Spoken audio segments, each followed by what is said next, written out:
오늘 섭리와 믿음이라는 제목으로 함께 말씀을 나누려고 합니다.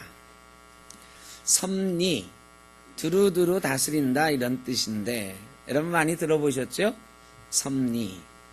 근데 이 섭리 그러면 굉장히 어려운 말인데 이 말의 시작은 창세기 22장에서부터 시작이 됐습니다.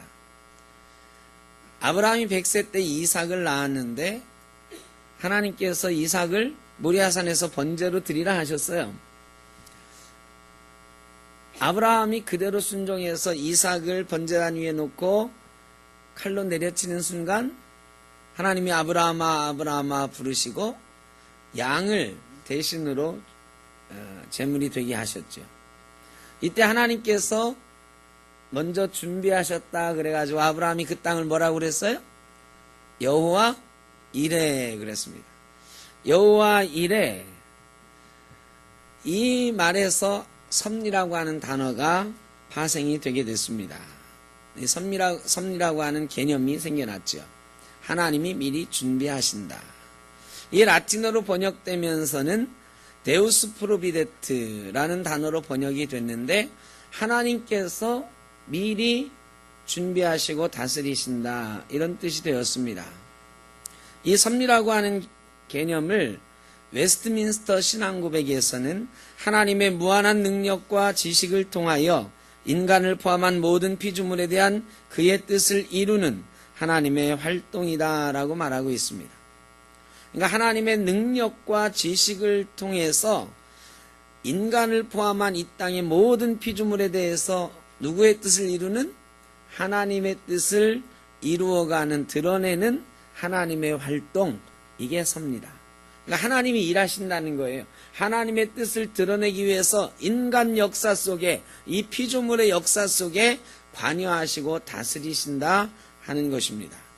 오늘 하나님께서 이스라엘 백성의 역사를 어떻게 만들어 가시는지, 이제 모세의 출생에 대해서 말씀을 나누게 되는데 모세의 출생에 담긴 하나님의 섭리는 어떤 거였는지, 또 그 하나님의 섭리 가운데 사람은 어떤 역할을 했는지 살펴보려고 합니다.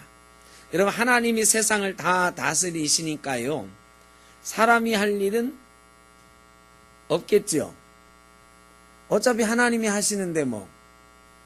그래서 사람들이 다 손 놓아버립니다. 여러분, 이게 올바른 것일까요? 아닙니다. 하나님은 하나님의 뜻을 이루어 가시는데 누구를 통해서 일하실까요? 사람을 통해서 일하십니다. 너무 잘 아시죠? 그래서 우리는 손 놓고 있는 게 아니에요. 하나님께서는 하나님의 일을 해나가시는데 사람을 통해서 일을 해나가시는 것입니다. 그러면 어떤 사람을 통해서 일하실까요? 오늘 본문에서 하나님이 이 세상을 움직여 나가시는데, 섭리해 가시는데 어떤 사람을 통해서 어떻게 일하시는지를 살펴보고 저와 여러분도 하나님이 사용하시는 하나님의 일을 이루어가는 귀한 성도가 되기를 바랍니다. 오늘 본문은 이렇게 시작합니다. 레위 가족 중 한 사람이 가서 레위 여자에게 장가들었다. 여러분, 레위 사람이라는 것 이외에는 아무 말도 나와 있지 않아요. 그러니까 이게 모세의 부모 이야기거든요. 근데 모세의 부모에 대해서는 어떤 설명이 나와 있지 않아요. 그것을 보면 모세의 부모는 내세울 만한 게 없는 그저 평범한 소시민이었다 하는 것입니다. 이름 없는 백성이었고 이민자의 후손이었습니다. 그런데 그 당시에는 더군다나 노예 생활하던 그런 사람들이었을 것입니다. 그런데 이 모세의 부모에 대해서 히브리서 11장에 모세의 부모를 소개하고 있습니다.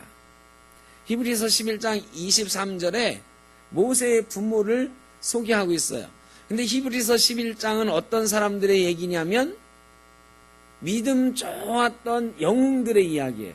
하나님의 쓰임을 받아서 이 역사를 이끌어왔던 믿음의 용사들에 대한 이야기인데, 이 이름 없는 모세의 부모가 이 영웅들의 리스트에 등장하고 있다는 것입니다. 하나님은 아무나 쓰지 않아요. 여러분, 누군가 만약에 여러분에게 어떤 중요한 일을 맡겼어요. 그리고 그 일을 하기 위해서 다른 사람들을 좀 모아야 돼요. 뭐 교회학교 부장을 맡으셨든지 성가대장을 맡으셨든지 뭐 어떤 부서의 장을 맡으셨는데 연말이면 그 부장님들이 바쁘시잖아요. 왜 바빠요? 자기 부서에 좋은 사람 데려오려고, 교사 좋은 사람 데려오려고, 성가대원 막 모시려고 바빠요. 그런데 어떻습니까? 아무나 막 모셔옵니까, 여러분? 아니죠. 어떤 사람은 이 부서 저 부서에서 다 좀 와달라고 막 끄는 사람이 있고, 어떤 사람은 내가 간다고 해도 별로 안 반가워 하는 사람도 있고 그래요. 여러분, 어떤 사람을 쓰느냐? 믿음 좋은 사람, 열심히 충성할 사람, 이런 사람 고르잖아요. 하나님도 아무나 쓰시지 않아요. 믿음 좋은 사람, 하나님 말씀 잘 듣는 사람, 하나님의 뜻을 잘 아는 사람 쓰신다고. 그럼 모세의 부모는 도대체 히브리서 11장 23절에 보면 믿음으로 모세가 났을 때의 그 부모가 그랬어요. 믿음 좋은 그의 부모가 이런 일을 했다. 어떤 일을 했느냐? 아름다운 아이임을 보고 석 달 동안 숨겨 왕의 명령을 무서워하지 아니하였다. 이렇게 모세의 부모 이야기를 하고 있어요. 우리가 읽은 본문하고 뭐 크게 다르지 않죠. 모세의 부모가 그가 잘생긴 것을 보고 석 달 동안 숨겼다 그랬거든요. 잘생긴 것을 보고 히브리서에서는 뭐라고 그랬어요? 아름다운 아이임을 보고 그랬어요. 아름다운 아이임을 보고 석 달 동안 숨겼다. 여러분, 아이가 태어나면 예쁩니까? 안 예쁩니까? 아이 태어나면 예쁘다고 하는 건 거짓말이에요.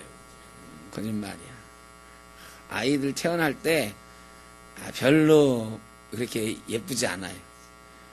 그리고 이게 사람인지 뭐 이럴 때도 있어요. 그런데 말이죠. 아이 부모 눈에 넣어도 아프지 않다. 아니, 그런 거 아니에요?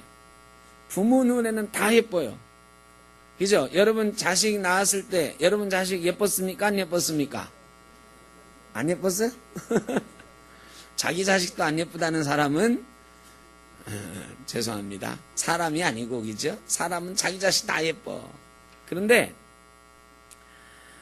자기 자식 낳아놓고 잘생긴 것을 보고, 부모니까 당연하지. 자기 자식 봤는데 뭐 다른 사람이 보면은 번데기처럼 생겼어도 잘생긴 거거든요.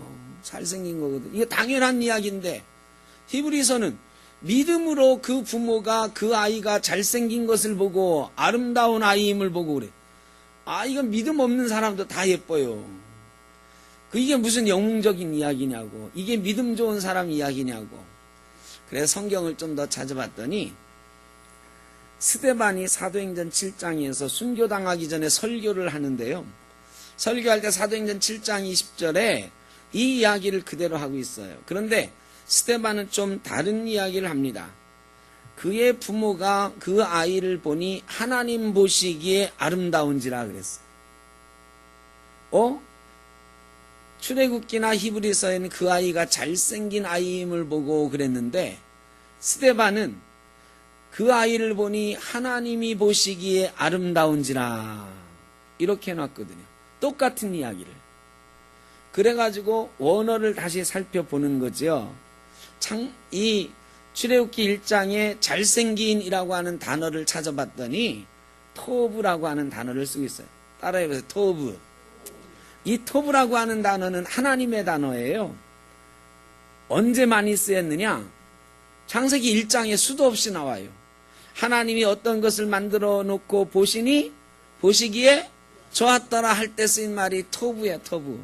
토브는 하나님 보시기에 좋았더라 할 때 쓰인 단어예요. 이게 하나님의 단어예요. 우리가 보기에 좋았다, 사람이 보기에 좋았다 이럴 때 쓰는 단어가 아니고 하나님 보시기에 좋았다예요. 그러니까 여기에 출애굽기에는 하나님 보시기에 좋았다라는 단어를 토부라고 쓰고 있는 거예요. 근데 번역할 때는 그냥 잘생긴 아이임을 이렇게 했는데 이거를 정확하게 해석해 준 사람이 누구나? 스데반이 하나님이 보시기에 아름다운지라 해석을 해놨어요. 이건 스데반의 해석이 아닐 거예요.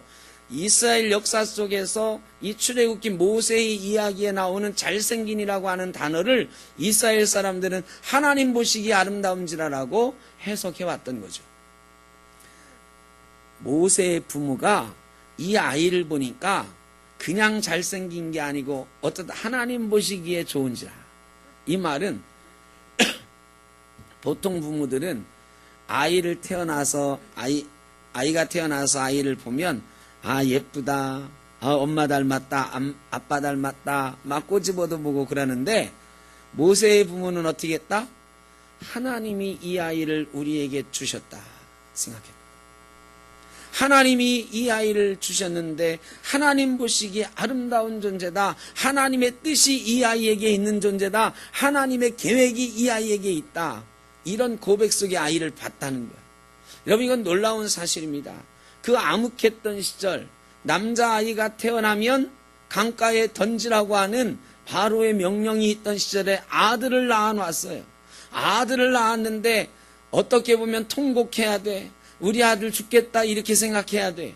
그런데 이 아이는 하나님이 우리에게 주신 아이다. 이 어려운 시절에 우리에게 하나님이 이 아이를 보내신 데는 반드시 뜻이 계실 것이다 생각을 했다는 거예요. 그리고 나서 석 달 동안 이 아이를 숨기는 거예요. 여러분 갓난아이 울음소리 막는 게 쉬운 일인가요? 이 아이가 태어났다는 소문이 퍼지면 애굽 병사들이 와가지고 남자인지 여자인지 보자. 남자아이면 죽는 거야. 3달 동안 이 부모가요 정말로 피말리는 싸움을 했을 거야. 잠도 안 잤을 것 같아. 번갈아 가면서 안 자면서 아이가 계속 울겠다 싶으면 어떻게 하는 거야? 전 먹이는 거죠. 울음소리도 감추고 사람들 눈에 안 띄게 하려고 애를 쓰면서 이 아이를 석 달 동안 키운 거예요. 그냥 석 달 동안 막 얼르고 달래고 뭐 이런 게 아니에요. 정말로 숨기려고 기를 쓰면서 들키지 않으려고 애를 쓰면서 이 아이를 키운 거죠. 왜? 하나님이 주신 아이니까. 하나님의 뜻이 있는 아이다 믿었으니까. 그런데 석 달이 지나니까 도저히 이 아이를 숨길 수 없게 된 아이의 목소리, 울음소리도 커지고 말이죠. 잘못하면 이 아이가 죽게 생겼어요. 여기까지는 우리가 최선을 다했습니다. 하나님. 이제는 우리가 더 이상 할 수가 없습니다. 이제는 하나님께 맡깁니다. 이런 기도를 드렸겠죠. 여러분 하나님의 섭리는 이런 사람들 통해서 이루어지는 줄로 믿습니다. 사람은요 최선을 다해보는 거야. 하나님의 뜻을 이루기 위해서 믿음의 사람들은 정말 최선을 다해보는 거예요. 그런데 우리 힘으로 됩니까 여러분? 안 돼요. 우리 힘으로 안 돼. 믿음이 좋으니까 나는 할 수 있어 막 덤벼보지만 죄송합니다. 믿음이 좋아도 우리 힘으로 다 안 되는 게 하나님의 일이에요. 목사도 장로도 권사도 아무리 믿음 좋아도 내 힘으로는 안 되는 거예요. 그러나 최선을 다하고 나서 하나님께 맡기는 것, 이게 우리의 도리죠. 이 부모도 믿음으로 최선을 다했어요. 그리고 나서는 이제 도저히 안 되겠다 싶으니까 갈대로 상자를 만들었어요. 그리고 역청과 나무의 진을 발랐다 그랬습니다. 물이 새지 않아요. 이 역청과 나무진은요 아스팔트 같은 거예요.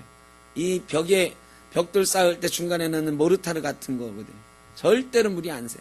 노아의 방주 만들 때도 나무 사이에 역청을 칠했어요. 이게 방수 효과가 탁월합니다. 그래 이 갈대 상자를 만들어서 아이를 거기에 넣고 어떻게 했어요? 나일강가 갈대 사이에 갖다 넣었다. 어떤 마음이었을까요? 아까 말한 대로 하나님, 우리가 3달 동안 기를 쓰고 해봤지만 이 아이 더 이상 숨길 수도 없고 키울 수도 없습니다.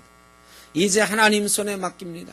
하나님이 이 아이를 우리에게 보내셨으니 하나님의 계획이 있을 줄 아오니 하나님이 지켜주실 줄로 믿습니다 하는 믿음으로 갈대 사이에 그 상자 갖다 놓은 거지요. 그리고 나서 또 최선을 다하는 거예요. 누이를 시켜서 지켜보는 거예요. 어떻게 되나. 사람들이 아무도 못 찾으면 어떻게 해요? 아무도 사람이 없으면 어떻게 했을까요, 여러분? 제 생각에는 어머니가 거기 가가지고 아이를 안고 또 젖을 먹이고, 이 며칠 동안 그렇게 하는데요, 애국 공주가 거기에 나타난 거지. 자, 여러분, 이 갈대 상자, 상자라고 하는 단어는 테바라고 하는 단어를 씁니다. 이 테바라고 하는 단어는 노아의 방주를 말할 때 테바라고 그랬어요. 여러분, 노아의 방주도 테바, 이 갈대 상자를 말할 때 상자도 테바라고 하는 단어를 썼어요. 이 테바는 배를 말하는 거예요. 여러분, 이 노아의 홍수 때 노아의 방주가 구원의 방주였던 것처럼 이 암흑한 이스라엘 역사 속에서 이 모세를 싣고 있던 이 갈대 상자가 이스라엘의 구원을 이루시려는 하나님이 보내신 구원의 방주인 줄로 믿습니다. 여러분, 이 방주라고 하는 개념은 역사 속에 거슬러서 흘러내려서 우리에게 이르렀죠. 여러분, 우리가 기도할 때 뭐라고 그래? 우리 샘터교회가 이 옥길 지구에 구원의 방주 되게 하옵소서 그러잖아요. 이 구원의 방주라고 하는 개념이 노아의 홍수에서 이 갈대 상자에서 우리 신약의 교회로 흘러내려오고 있는 것입니다. 이 갈대 상자, 믿음으로 만든 갈대 상자, 하나님의 구원의 섭리가 담겨있는 귀한 역사의 도구였던 것입니다. 이 작은 갈대 상자가 수많은 이스라엘 사람들의 운명을 결정할 구원의 방주였던 것입니다. 하나님의 섭리는 이렇게 하나둘씩 이루어져 가고 그 사이사이에 인간의 몸부림치는 노력이 섞여 있는 것이지요. 딸을 시켜가지고 어떻게 되나 보잖아요. 여러분, 우리는 최선을 다하고 나서 이제 나는 몰라요, 하나님이 하세요, 이러면 안 되는 거야. 여러분, 우리가 최선을 다하고 하나님께 맡겼으면 어떻게 해야 되죠? 그 다음에는 지켜봐야 돼. 어떻게 되나 지켜봐야 돼. 이게 믿음이에요. 내가 최선을 다했어, 이제 하나님께 맡겼어, 그러면 하나님이 어떻게 하시는지를 봐야 돼요. 여러분, 우리 믿음 있는 사람 믿음의 눈을 뜨고 하나님의 구원을 바라봐야 되는 것입니다. 모세가요, 출애굽 24장에 보면 홍해가 앞에 있을 때 이스라엘 백성들이 막 원망하고 난리 났잖아요. 막 통곡하고. 근데 모세가 하나님께 기도하고 나서 백성들에게 뭐라고 말해요? 오늘 하나님께서 너희를 어떻게 구원하시는가 보라 그랬어요. 하나님의 구원을 보라. 여러분, 믿음으로 최선을 다한 사람은 하나님이 어떻게 구원하시는가를 봐야 되는 줄로 믿습니다. 그리고 그런 사람에게 하나님의 구원의 역사가 보여지는 거예요. 이 누나가 잘 지켜보고 있는데 누가 나타났다고요? 애국 공주가 시녀들하고 나타난 거예요. 애국 공주가 보면 바로의 딸이 목욕하러 나일강으로 내려오고 그랬어요. 바로의 딸이 나일강으로 와서 시녀들은 나일강가를 거닐 때에 그랬어요. 여러분, 이게 갈대숲은 여기 순천만이나 여기 안산의 갈대습지나 가보시면 이 어머니가 상자를 만들어 가지고 강가에 그냥 띄운 게 아니에요. 갈대숲 있죠? 갈대숲 사이에 이 갈대로 만든 바구니를 끼워 놓으면 어떻게 될까요? 절대 안 흘러가요. 물 안 들어가도록 잘 방수했으니까 거기에 물도 안 들어가고 안전하게 거기에 있어요. 바람에도 안 날아가요. 갈대 사이에 한번 놔보십시오. 풍선을 거기다 놔, 제가 보기에는 바람에 잘 안 날아갈 거야. 갈대 쫙 있으니까. 이 어머니가 그냥 버린 게 아니고 갈대 사이에 둔 거예요. 그런데 남 눈에도 잘 안 띄잖아요. 그잖아요. 갈대숲에 여러분 뭐 이렇게 숨겨놨어. 아기가 크게 울지 않는 한 눈에 띄일까요? 안 띄일까요? 안 띄는 거거든요. 그런데 제 생각엔 그래요. 여러분, 이건 제 그냥 이 성경을 보고 제가 상상한 거니까 제 생각에는 시녀들이 여러 명 왔을 거야. 공주가 목욕하러 왔으니까. 근데 공주가 목욕하고 시녀들은 막 물놀이하고 하다가 시녀 중에 한 사람이 볼 일이 급하지 않았을까. 얘는 볼일 급하면 어디로 갈까요? 갈대 숲으로 이렇게 가는 거죠. 아마 그런 일들이 몇 번 반복되다가 그 사이에 아이가 울었거나 우연히 갈대 상자를 발견했거나 했겠지요. 공주가 갈대 숲에 들어가서 발견했을 리는 없을 거예요. 근데 시녀들이 발견하고 공주에게 갖다 준 걸 이제 성경은 그가 갈대 상의의 상자를 보고 그랬어요. 이게 공주가 본 것처럼 돼 있는데 상황을 상상해 보면 시녀들이 보고 공주에게 갖다 준 것 같아요. 어쨌든 갈대 상자 사이에 있는 아이를 봤어요. 그 안에 있는 아이를 보고 딱 보고 공주가 뭐라고 그랬어요? 이는 히브리인의 아이라. 뻔한 거거든. 차림새나 아이의 옷차림새나 더군다나 지금 바로의 명령이 있으니까 아버지가 이 남자아이들은 다 죽이라고 명령했으니까 히브리인이 버릴 수 없어서 이렇게 했구나. 딱 한눈에 아는 거죠. 그런데 이 아이를 어떻게 할까 그러는데 열고 그 아이를 보니 아이가 어떻게 했어요? 우는지라. 6절에 보니까 열고 그 아기를 보니 아기가 우는지라 그가 그를 불쌍히 여겨 이르되. 여러분, 애국 공주가 말이죠, 이 아이를 보니까 불쌍한 마음이 들었다. 여러분, 이게 기적이야, 기적. 바로의 딸이에요.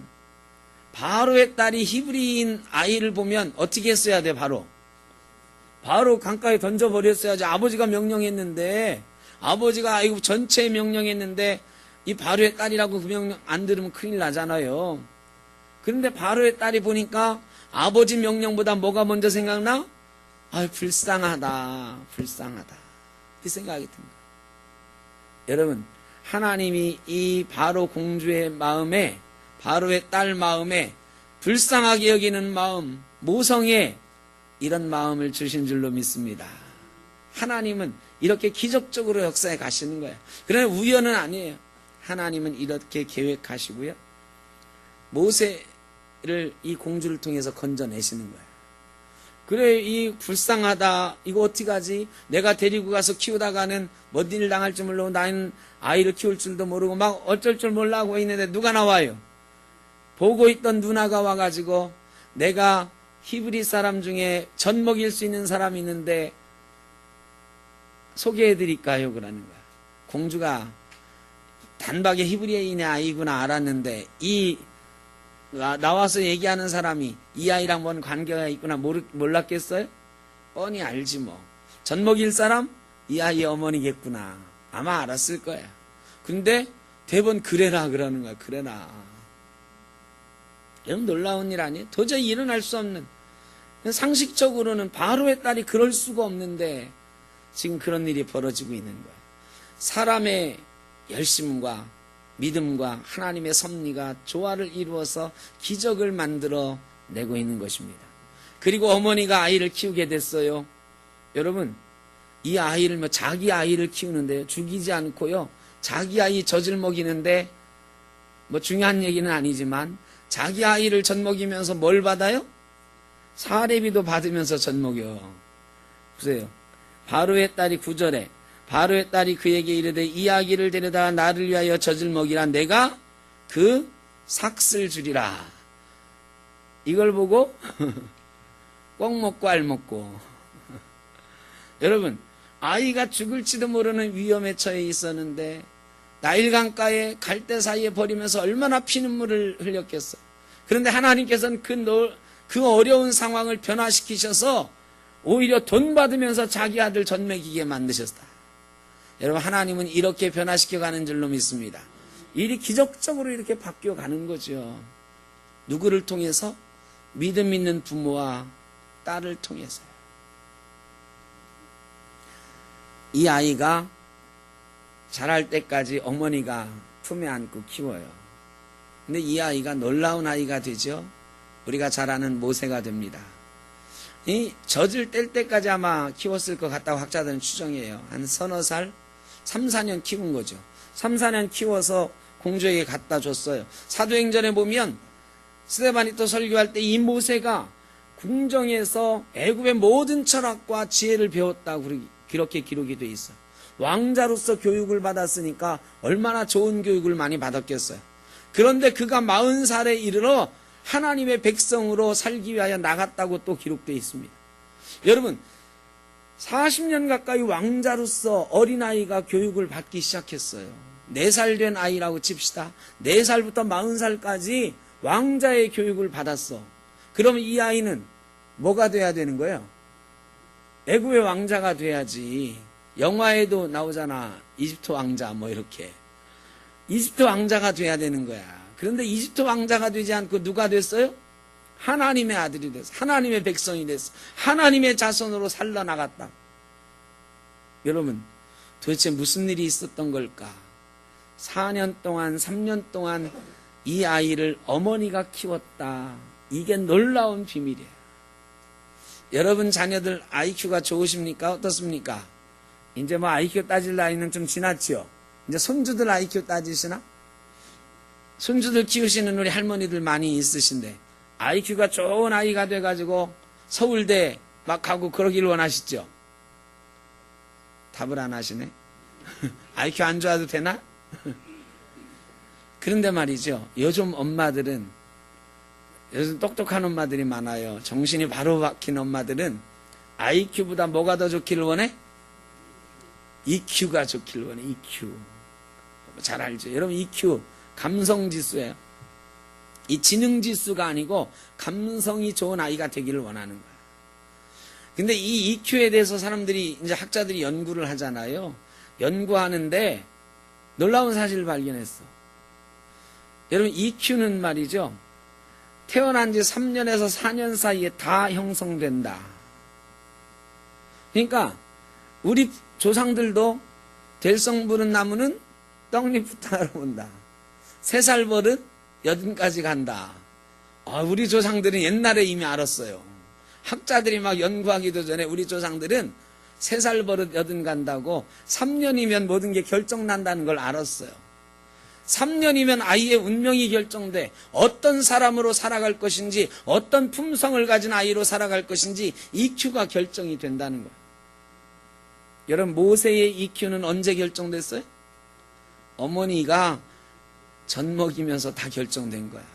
그러니까 거기다가 아무리 애굽에 막 온갖 교육을 다 집어넣어도 이 아이는 하나님의 아들이 될 수 있었던 것입니다. 제가 지난 수요 예배 때도 한번 말씀드리고 예전에도 말씀드린 적이 있는데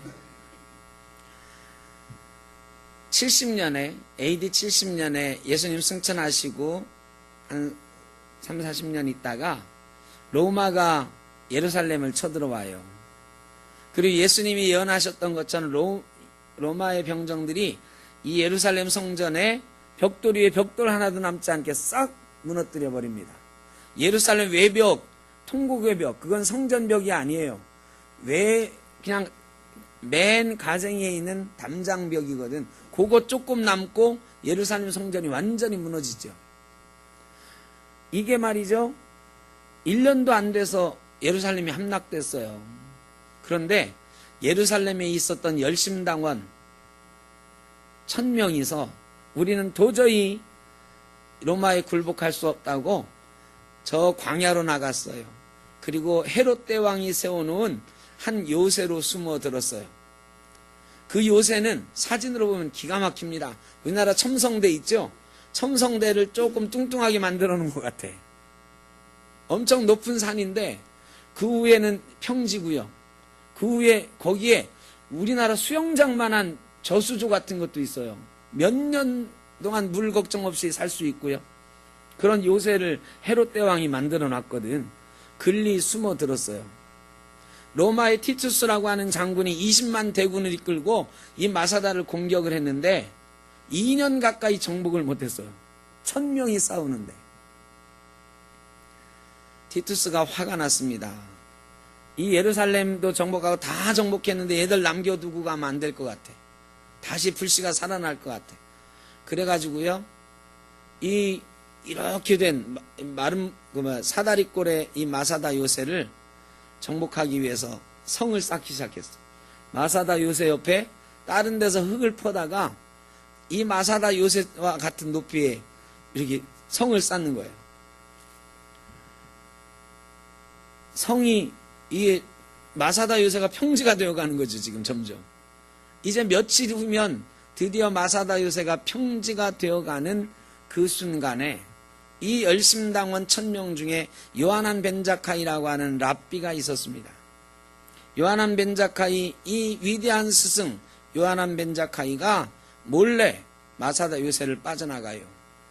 요하난 벤자카이가 죽었다라는 소문을 내고 장례식 행렬로 해가지고 몰래 빠져나가서 티투스를 만납니다. 티투스에게 요하난 벤자카이가 찾아가서 하나님이 내게 주신 말씀을 당신에게 전합니다. 티투스가 말이죠. 이 마사다에 있던 사람이 와서 하나님의 예언을 전한다니까 귀가 쫑긋했어요. 뭔 얘긴데. 하나님이 말씀하시기를 당신은 황제가 될 것이랍니다. 티투스가 말이죠. 충격을 먹었죠. 또 감동이고. 야, 이 이스라엘 사람의 위대한 랍비가 하나님의 말씀이라고 나에게 말해주는데 내가 황제가 된다. 여러분 안 되더라도 믿자야 본전인데 기분은 좋잖아요. 티투스가 벤자카이에 물어봅니다. 만약에 당신의 말대로 내가 황제가 된다고 하면 내가 당신을 위해서 한 가지 일은 꼭 해주겠다. 당신 소원이 있으면 말해봐라. 여러분 같으면 뭘 요구하겠어요? 우리 여기 1000명 살려달라? 뭐 살려주지도 않을 거지만 요하난 벤자카이가 하나 요구를 합니다. 당신이 황제가 되면 우리 전 세계에 뿔뿔이 우리가 이제 히브리인들이 흩어지게 될 텐데 우리 유대인 중에 나 같은 랍비들 몇 명이 모여서 한 군데에서 한 일주일 정도 회의할 수 있도록 해달라.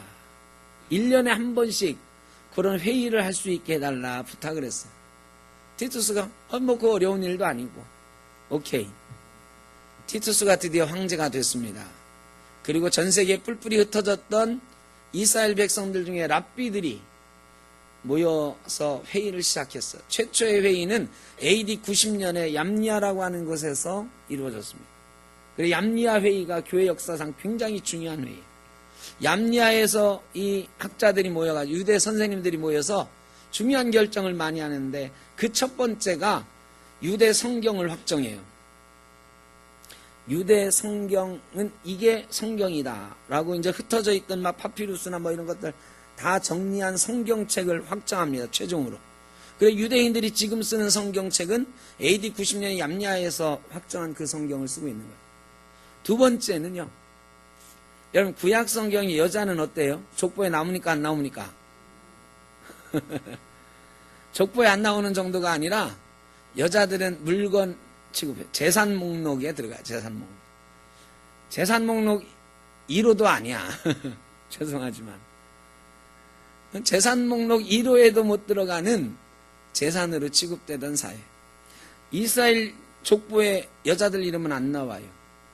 왜? 철저한 가부장적인 사회. 아버지가 유대인이어야 유대인인 거야. 여자는 아무 소용이 없어요. 그런데요. 학자들이 모여가지고 90년 얌리아에서 놀라운 결정을 합니다. 어떻게 하면 우리 민족이 뿔뿔이 흩어져 살면서도 우리 민족을 지킬 수 있을까? 우리의 신앙을 지킬 수 있을까? 우리의 언어를 지킬 수 있을까? 우리의 생각을 지킬 수 있을까? 학자들이 결론을 내기를 이제부터 유대인의 혈통을 바꾼다. 여태까지는 아버지가 유대인이면 유대인이야. 근데 이제 바꿨어요. 뭘로 바꿔요? 어머니가 유대인이면 유대인으로 한다. 이렇게 법을 바꿨습니다. 지금도 이스라엘 사람들은 엄마가 유대인이야 유대인이에요. 아버지가 유대인인 건 아무 소용없어. 엄마가 유대인이어야 유대인이다. 이 힌트를 어디서 얻었을까? 제가 생각하기엔 출애굽기 여기서 얻은 거야. 엄마가 3살까지 4살까지 키우니까 40살이 돼도 유대인이더라. 애굽의 교육을 받아도 유대인이더라. 전 세계에 흩어져서 어떤 상황에 살더라도 믿음 있는 어머니가 키우면 이 아이는 유대인 되더라. 하나님의 백성 되더라. 이걸 믿은 거지. 그 뒤로 1870년이 흘렀습니다.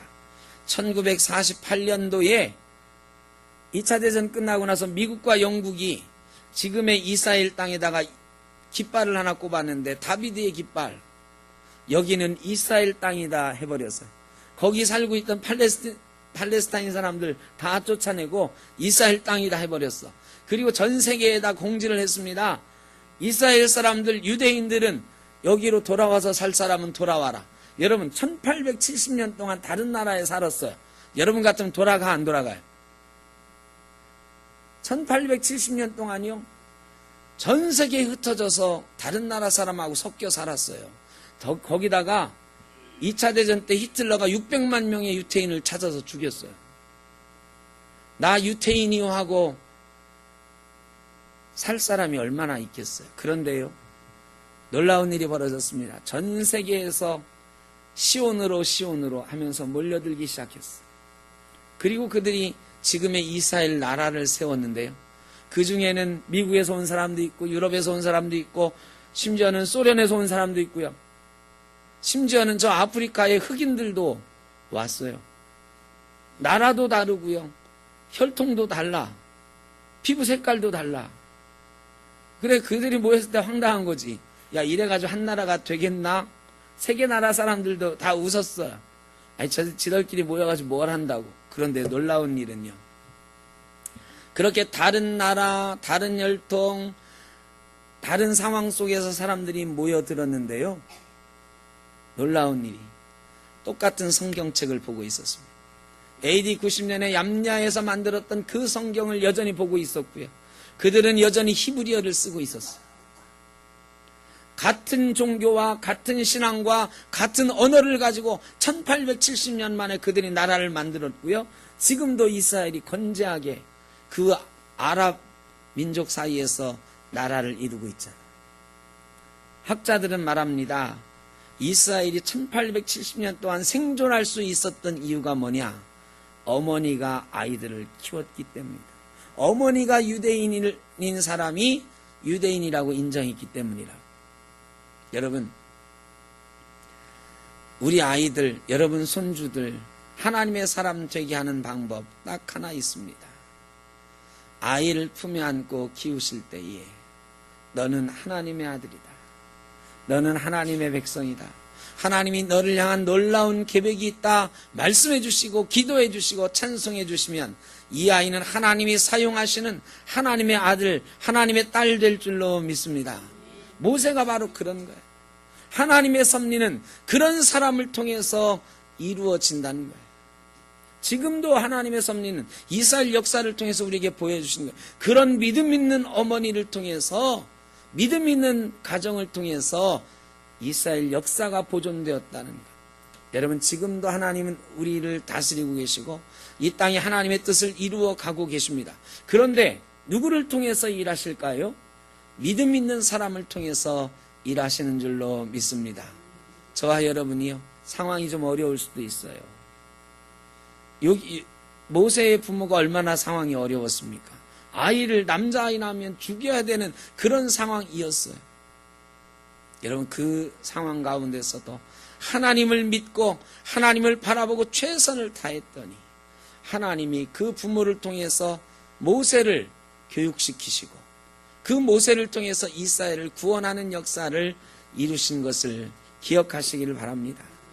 상황이 어려워도 저와 여러분이 믿음으로 하나님의 뜻을 이루어가겠다고 다짐하고 최선을 다하면 하나님은 저와 여러분이 부족해도 우리의 상황이 어려워도 우리를 통해서 놀라운 역사를 이루어가실 줄로 믿습니다.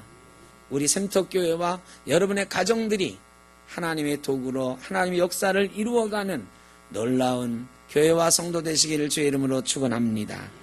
기도하겠습니다. 사랑의 아버지 하나님, 감사합니다.